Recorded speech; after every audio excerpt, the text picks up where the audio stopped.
Siang Bu, gimana Bu? Apa yang bisa kami bantu Bu? Ya Pak, hari ini saya ada tugas CGP pada modul 3.1, yaitu pengambilan keputusan berbasis nilai-nilai kebajikan. Sekiranya Bapak bisa meluangkan waktunya untuk bisa saya wawancarai hari ini, bisa Pak? Insya Allah bisa Bu. Jadi nanti Pak, hal-hal yang akan saya wawancara itu terkait dengan nilai-nilai kebajikan ya, sebagai seorang kepala sekolah di dalam pengambilan keputusan kaitannya dengan dilema etika dan rujukan moral. Jadi seperti itu. Iya. Bisa kita mulai Pak ya? Iya, salah siap. Ya. Begini Pak, biasakan di sekolah itu Bapak sering dihadapkan dengan permasalahan-permasalahan, baik itu permasalahan dari intern maupun ekstern. Nah, selama ini kira-kira bagaimana Bapak mengidentifikasikan kasus-kasus yang merupakan dilema etika atau bujukan moral? Nah, ini yang memang artinya dalam suatu instansi, sekolah atau apapun itu memang tidak terlepas dari segala permasalahan. Jadi demikian juga di sekolah ini Bu. Jadi ada baik itu permasalahan siswa, permasalahan guru dan orang tua juga. Karena itu adalah semua adalah stakeholder yang artinya mau tidak mau berhubungan dengan kita. Nah, kaitannya dengan cara kita mengidentifikasi permasalahan yang sering muncul, yaitu pertama kita mengenali kasusnya dulu. Apakah itu tergolong dia dilema etika atau bujukan moral? Nah, itu. Setelah kita identifikasi, nah baru kita lanjutkan dengan apakah ketika kasus itu dihadapkan pada situasi pertentangan benar melawan benar atau dilema etika, maka kita harus selesaikan dengan etika. Misal contoh dilema etika itu, misalnya guru meninggalkan tugas karena mengantar anaknya untuk sekolah keluar daerah. Di satu sisi dia benar dia, yaitu untuk kepentingan keluarga, tapi di sisi lain dia salah sebenarnya Bu. Walaupun menganggap diri benar karena dia meninggalkan tugas sekolah. Nah, itulah yang menjadi permasalahan yang kadang-kadang sulit kita toleransi. Kemudian setelah kita identifikasi seperti itu, maka kita tentukan siapa kira-kira yang terlibat dalam kasus itu. Misalnya guru meninggalkan tugasnya demi anak, mungkin ada kaitannya dengan guru BK, ada kaitannya dengan piket. Nah, itulah yang kita kumpulkan, hubungi untuk bagaimana cara mencari solusi untuk pengambilan keputusan. Itu caranya. Kemudian bagaimana Bapak selama ini menjalankan tugas khususnya nih di dalam pengambilan keputusan di sekolah, terutama pada kasus-kasus yang dihadapkan pada dua kepentingan yang sama-sama benar atau sama-sama mengandung nilai-nilai kebajikan, atau contohnya tadi dilema etika. Kira-kira untuk yang ini Bu, memang keputusan yang tepat dan bijak akan sangat berpengaruh dalam perubahan pendidikan yang berpihak pada murid di suatu sekolah seperti yang ada di SMP 1 Purwakin. Nah, kita ketahui bahwa dilema etika itu adalah hal yang berat yang harus dihadapi dari waktu ke waktu, karena kita dihadapkan pada situasi yang bertentangan seperti cinta dan kasih sayang, kebenaran, keadilan, kebebasan, toleransi dan tanggung jawab, dan penghargaan. Jadi situasi-situasi tersebut menempatkan kita pada paradigma yang dilema etika yang sulit dalam pengambilan keputusan. Misalnya konflik yang terjadi untuk membuat pilihan antar kepentingan kelompok kecil dan kelompok besar, rasa keadilan dengan rasa kasih sayang, kemudian paradigma kebenaran melawan kesetiaan, apakah kita akan berlaku jujur, menyampaikan informasi yang berdasarkan fakta, atau kita menjunjung tinggi nilai kesetiaan untuk kompromi sesuai dengan komitmen. Nah, ini menjadi hal-hal yang sulit kita laksanakan dalam pengambilan keputusan. Contoh misalnya ada beberapa guru mengantar anaknya sekolah terlebih dahulu baru ke sekolah, sehingga menyebabkan guru tersebut setiap hari terlambat. Nah, ini tentunya menjadi permasalahan dan bisa menjadi kasus yang menghadapkan kita pada dilema etika. Di satu sisi dia harus menjalankan tugas, tapi di sisi lain dia mementingkan diri dan keluarga untuk mengantar anak. Nah, jadi alasan ini juga memang benar. Tapi yang menjadi penyalahan adalah mencari solusi bagaimana cara kita mengatasi dilema tersebut supaya tidak menjadi dilema, tidak melanggar etika dan tugas, tapi harus dengan tanggung jawab. Sehingga perlu kita membuat komitmen. Itu caranya. Baik Bapak. Kemudian yang ketiga, Niki, langkah-langkah atau prosedur seperti apa yang biasa Bapak lakukan selama dalam menangani permasalahan dilema etika? Nah, ini tergantung dari kompleks tidaknya permasalahan tersebut. Kalau sederhana dan bisa disegerakan untuk diselesaikan, maka kita selesaikan. Tapi kalau tidak, maka kita laksanakan secara bertahap. Nah, mungkin pertama kita mengenali dulu dan memastikan bahwa kasus itu yang diperbuat ada termasuk dilema etika atau rujukan moral. Kemudian yang kedua, baru kita mengumpulkan fakta yang relevan yang mendukung pengambilan keputusan. Kemudian menentukan siapa-siapa yang terlibat dalam kasus tersebut atau situasi yang dilaksanakan oleh guru tersebut. Kemudian melakukan prinsip resolusi dan menggunakan 3 prinsip pengambilan keputusan itu. Misalnya berbasis hasil akhir, atau berbasis peraturan yang ada, atau kita berbasis rasa peduli terhadap teman. Kemudian membuat keputusan yang tepat sesuai dengan kasus tersebut. Dan terakhir melakukan refleksi, Bu. Jadi kita lakukan refleksi ini dengan konsep bagja, misalnya membuat pertanyaan, ambil pelajaran, gali mimpi, dan jabarkan rencana atau eksekusi. Nah, itu langkah-langkah yang prosedural yang kita ambil supaya apa yang kita putuskan itu adalah memihak baik kepada siswa, kepada guru, dan kepada institusi.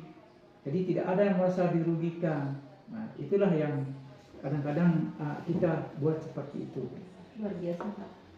Kemudian hal-hal apa saja yang selama ini Bapak anggap efektif di dalam pengambilan keputusan pada kasus-kasus dilema etika, Pak? Ya, jadi sekali lagi memang dilema etika itu karena dihadapkan kita pada pertentangan benar dengan benar. Betul. Jadi sulit kita sesungguhnya kalau kita menegakkan aturan itu sebetul-betulnya menurut aturan. Dan tentu ini akan menjadi kaku dan malah akan menimbulkan perpecahan. Ya, mungkin rasa tidak peduli, rasa kurang hormat terhadap aturan dan kebenaran yang ada. Nah, sehingga yang paling efektif yang kami sering laksanakan dengan setiap kasus dalam mengambilkan keputusan ini adalah mempedomani 9 langkah dalam pengambilan keputusan yang ada. Kemudian menentukan pilihan yang akan diambil yang telah dikumpulkan atau dibuat antara 2 atau lebih pada alternatif yang tersedia. Kemudian yang lainnya mampu menghasilkan sesuatu yang diinginkan, dan kita dari 2 pihak merasa puas dengan keputusan itu. Kemudian mempertimbangkan semua yang tersedia dan memilih tindakan yang terbaik berdasarkan situasi tertentu sehingga menghasilkan solusi, bukan permasalahan baru. Itu yang kami lakukan. Hal-hal apa saja yang selama ini menjadi tantangan di dalam pengambilan keputusan pada kasus-kasus dilema itu? Tantangannya apa? Ya. Jadi tantangan yang sering ada dalam setiap kita menyelesaikan permasalahan dilema etika itu adanya perasaan yang muncul yang bertentangan dengan norma atau aturan yang berlaku yang semestinya harus kita terapkan, tapi karena ada pertentangan dan sama-sama benar, sehingga kita mempunyai toleransi meskipun itu melawan etika kebenaran. Nah, itu menjadi tantangan kita. Nah, seperti misalnya paradigma rasa keadilan dan melawan rasa kekasihan. Ya, di satu sisi kita dianggap nanti tidak adil.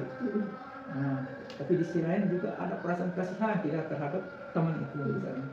Nah, inilah menjadi tantangan bagaimana merumuskan satu kebijakan yang tepat untuk menyelesaikan masalah-masalah dilema. Kemudian, apakah Bapak memiliki jadwal khusus nih untuk menyelesaikan permasalahan tersebut? Kemudian prosedurnya kira-kira seperti apa?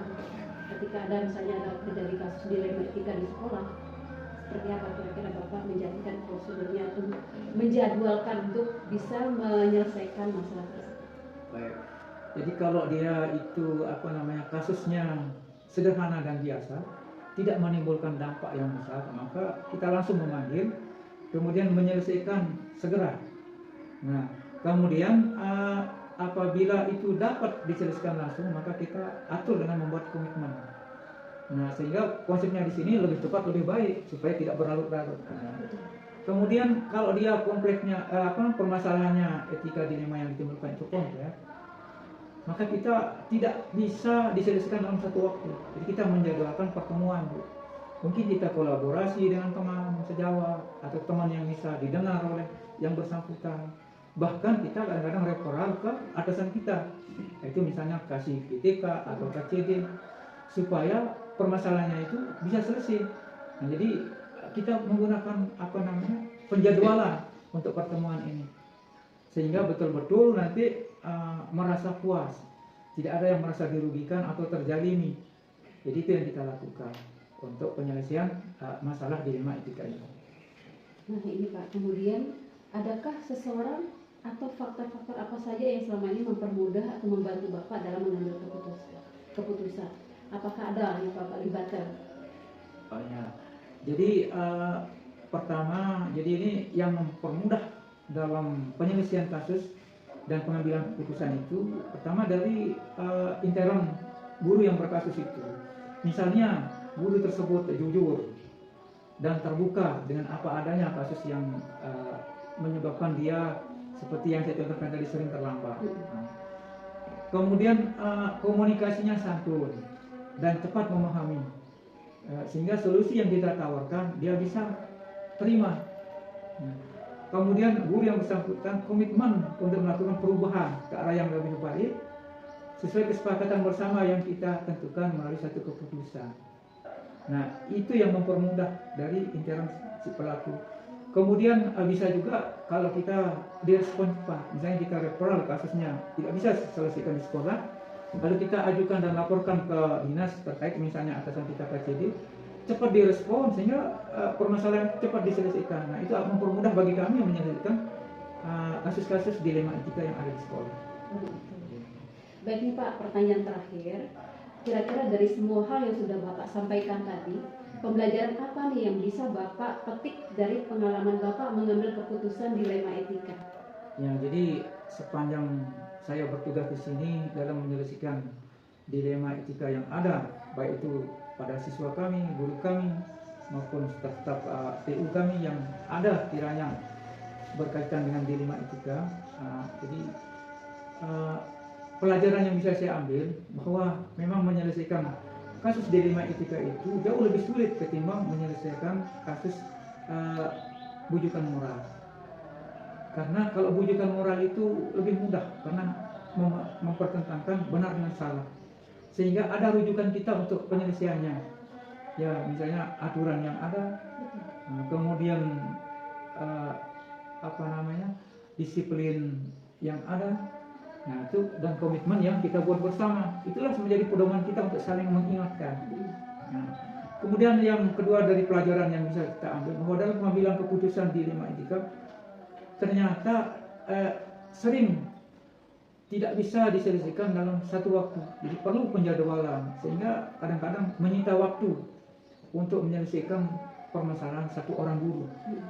Nah itu jadi memang berat karena itulah perasaan kita itu teruji di sini. Apakah kita ikut toleransi dengan keadaan teman atau kita menegakkan aturan sesuai dengan norma atau aturan yang berlaku. Kemudian yang lainnya untuk menyelesaikan permasalahan dilema etika, itu memang paling tepat itu adalah menggunakan 9 konsep atau 9 langkah dalam pengambilan keputusan itu. Ternyata sangat efektif dalam menyelesaikan dilema etika yang ada di sekolah ini, sesuai dengan pengalaman saya yang beberapa kali, sehingga antara kami dengan katakanlah guru yang bermasalah atau yang berkasus itu sama-sama puas dan siap untuk merubah kebiasaan-kebiasaan yang menyebabkan kasus dilema tersebut. Nah itu kira-kira garis besar apa yang saya lakukan di sekolah ini, sehingga sampai saat ini alhamdulillah semua kasus-kasus itu tertangani dan tidak berulang. Hanya mungkin ada beberapa guru yang masih sulit artinya untuk ditegakkan karena sesungguhnya kami bukanlah pada untuk memberikan eksekusi, tapi hanya sebagai konfirmasi dalam tugas saya sebagai manajerial untuk menyelesaikan segala permasalahan sehingga semua lancar, kondusif, representatif sesuai dengan apa yang menjadi tugas pokok kita dalam mengedukasi masyarakat sebagai lembaga pendidikan. Nah itu aja Bu. Baik Bapak, terima kasih sekali. Jadi wawancara singkat ini semoga nanti bisa memberikan hal-hal yang luar biasa positif nantinya Bapak untuk bisa mengambil keputusan-keputusan yang memiliki nilai-nilai kebajikan ke depan terhadap kasus-kasus yang terjadi di sekolah tentunya. Oke Bapak, sekali lagi saya ucapkan terima kasih atas waktunya Pak untuk membersamai saya pada siang hari ini. Sama-sama Bu.